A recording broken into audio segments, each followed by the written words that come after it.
Africa के जंगल में एक टुनटुनी नाम की चिड़िया अकेले ही अपने बरगद के पेड़ पर अपने छोटे से घोंसले में रहती थी। टुनटुनी चिड़िया के पति का हाल ही में एक दुर्घटना में निधन हो गया था।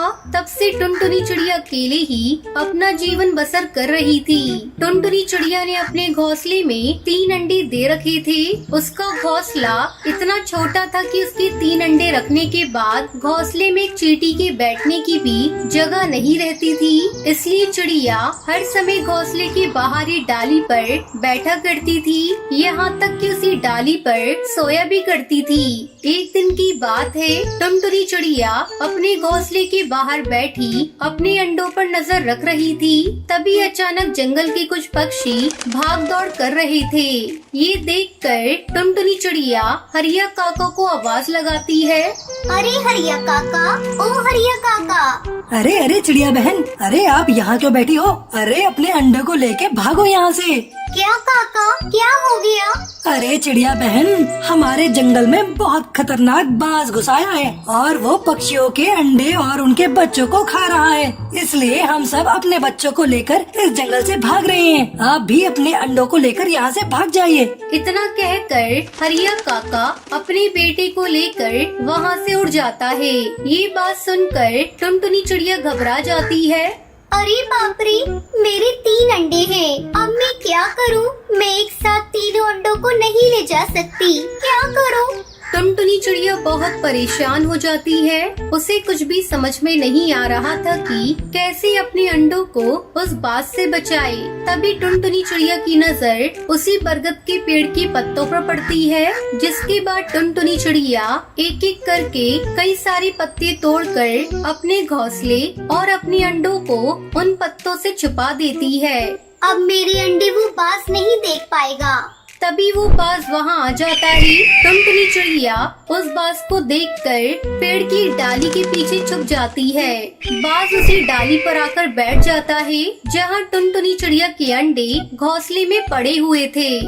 अरे बाप रे, ये बाज तो मेरे घोंसले के पास ही आकर बैठ गया। अगर इसने मेरे घोंसले को देख लिया तो ये मेरे तीनों अंडों को खा जाएगा।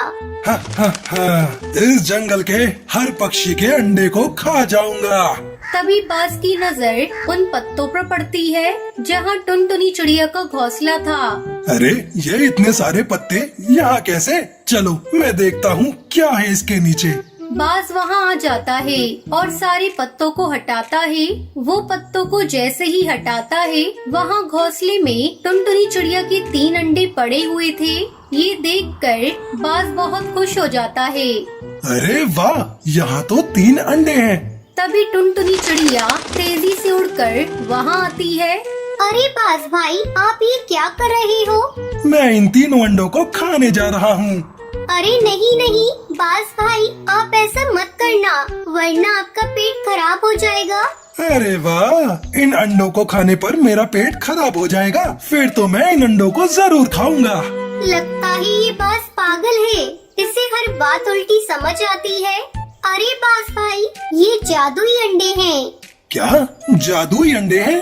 हाँ बाज भाई, ये अनजान पक्षी का घोंसला है। उसने इस घोंसले में अंडा दिया था और पता नहीं फिर वो कहाँ चला गया। उसके बाद ही 1 से 2 अंडे हो गए और अपने आप ही 2 से 3 अंडे हो गए। जंगल के पक्षी ने जब ये देखा तो कोई भी पक्षी अंडों के पास नहीं आता। आप भी इन्हें मत खाइए, वरना आपके साथ क्या होगा इस बात का अंदाजा आप भी नहीं लगा सकते। अरे वाह, ये अंडे अपने आप 1 से 2 और 2 से 3 हो गए। इसका मतलब ये 3 से 4 और 4 से 5 भी हो सकते हैं। हाँ ठीक है बहन, क्योंकि ये जादुई अंडे हैं ना, इसलिए इसका मतलब ये 100 अंडे भी हो सकते हैं। अब तो मैं इन अंडों को गोद में रखूंगा और पूरे 100 अंडे हो जाएंगे तो मैं इन्हें खा जाऊंगा। अच्छा बहन, अब तुम जाओ। टुनटुनी चिड़िया वहाँ से उठकर बगल वाले पेड़ पर जाकर बैठ जाती है और वहीं से अपने अंडे और अपने घोंसले पर नजर रखती है। वो बाज उसी घोंसले के आजू बाजू घूमता रहता है। ये तो एक नंबर का पागल बाज है। मैं इसे कौन सी बात कह रही हूँ और ये क्या सुन रहा है? और इसने तो मेरे अंडों और मेरे घोंसले पर ही कब्जा कर लिया। मुझे कैसे भी करके अपने अंडों को वहाँ से निकाल संभालना होगा। इस पागलबाज का कोई भरोसा नहीं, कभी मेरे अंडों को खा जाए। टुनटुनी चिड़िया वही पेड़ की डाली पर बैठकर अपने अंडों पर नजर रख रही थी। उधर वो पागलबाज पूरे घोंसले का चक्कर लगा रहा था। ए अंडे, जल्दी से 100 अंडे हो जा।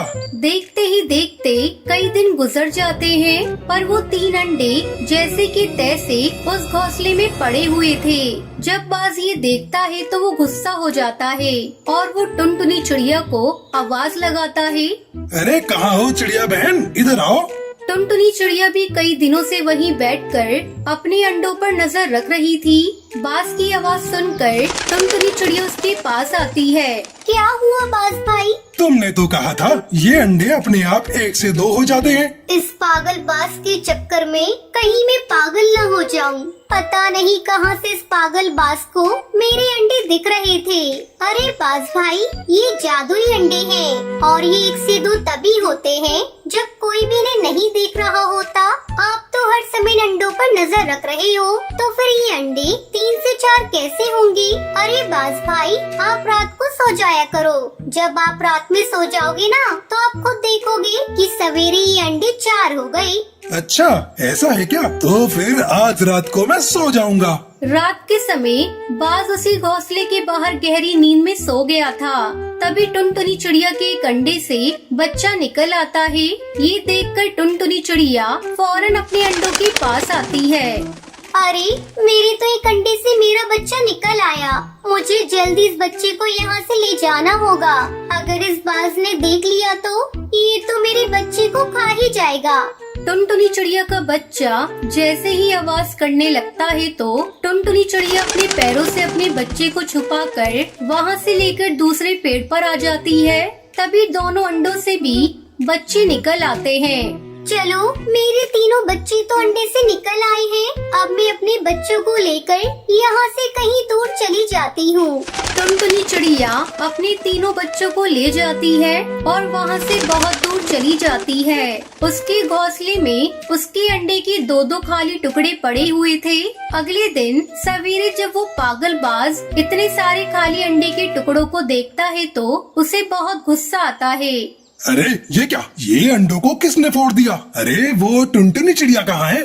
टुनटुनी चिड़िया पागलबाज को पागल बनाकर वहाँ से बहुत दूर चली गई और अपने बच्चों के साथ खुशी खुशी रहने लगती है। जंगल में एक पेड़ पर रानी चिड़िया का घोंसला था। एक दिन कहीं से एक कौवा उड़ता हुआ आया और चिड़िया के घोंसले के पास बैठ गया। उसने चिड़िया से प्यार से बातें की और दोनों में दोस्ती हो गई। उस दिन के बाद से कौवा रोज रानी चिड़िया से मिलने आने लगा। दोनों ढेर सारी बातें करते और एक दूसरे के साथ टाइम बिताते थे। कई बार खाने की तलाश में भी साथ साथ जाते थे। एक दिन कौवा और चिड़िया खाने की तलाश में निकले। उड़ते उड़ते वो एक गांव में पहुँचे। वहाँ एक घर के आंगन में चटाई पर मिर्चें सूख रही थी। जब कौवे की नजर लाल मिर्च पर पड़ी, वो चिड़िया से बोला, देखो देखो लाल मिर्च। दोनों नीचे चटाई के पास आकर बैठ गए। चिड़िया बोली, चलो एक कंपटीशन करते हैं, देखें कौन ज्यादा मिर्ची खा पाता है। ठीक है, लेकिन जो जीता वो दूसरे को खा जाएगा। कौवा कंपटीशन के लिए तैयार हो गया। चिड़िया ने सोचा कौवा मजाक कर रहा है, इसलिए वो भी तैयार हो गई।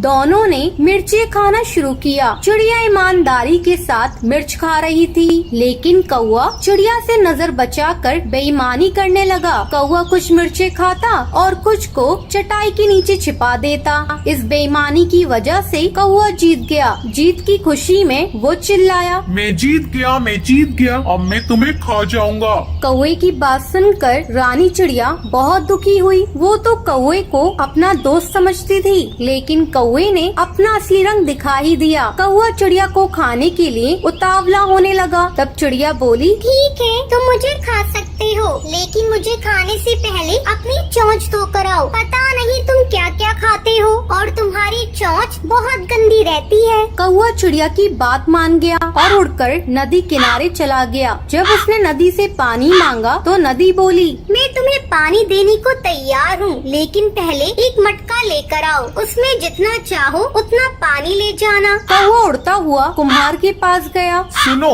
मेरे लिए एक अच्छा सा मटका बनाओ। कुम्हार बोला, बोला, मैं तुम्हारे लिए मटका बना दूंगा, लेकिन उसके लिए मुझे मिट्टी की जरूरत होगी। अभी मेरे पास मिट्टी नहीं है, मुझे थोड़ी मिट्टी ला कर दो। कौवा उड़ता हुआ खेत में पहुंचा और अपनी चोंच से मिट्टी खोदने लगा। तभी धरती बोली, पूरी दुनिया जानती है तुम कूड़ा और गंदगी खाते हो। मैं अपनी मिट्टी पर तुम्हें चोंच नहीं मारने दूंगी। अगर तुम्हें मिट्टी चाहिए तो फावड़ा लेकर आओ। कौवा लोहार के पास गया और उससे बोला। मुझे एक फावड़ा बना कर दो। लोहार बोला। अगर तुम्हें फावड़ा चाहिए तो मुझे आग ला कर दो। कौवा पास में एक किसान के घर गया। वहाँ किसान की पत्नी खाना बना रही थी। कौवा उससे बोला, मुझे आग चाहिए। किसान की पत्नी ने चूल्हे में जलती हुई लकड़ी निकाल कर कौवे की चोंच पर रख दी। आग की चपटे उसके पंखों पर लग गयी। कुछ ही देर में कौवा जलकर राख हो गया। तो इस तरह कौवे को अपनी धोखे की सजा मिल जाती है। तो ये थी आज की कहानी। अगर आपको ये कहानी पसंद आई हो तो इसे लाइक और ऐसी कहानियाँ देखने के लिए मेरे चैनल को सब्सक्राइब करना न भूलें।